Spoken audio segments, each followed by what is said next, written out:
Salam değerli izleyiciler, 8 Mart 2026-cı il Birləşmiş Ərəb Əmirlikləri Hərbi Hava Qüvvələri ilk dəfə olaraq İrandakı hədəflərə birbaşa zərbələr endirib.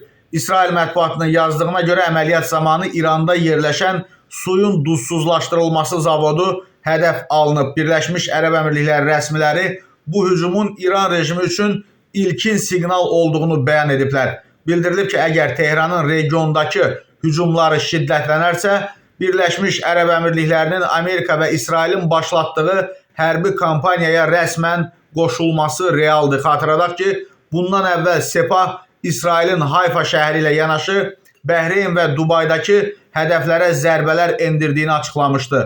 İran prezidenti Pezeşkiyan Körfəz ölkələrinə dəymiş ziyana görə üzr istəsə də hərbi qanadın hücumları davam etdirməsi Tehran hakimiyyəti daxilindəki ciddi fikir ayrılığından xəbər verir və Pezeşkiyan da artıq bugün açıqlama verib ki, mən üzr istəməmişəm.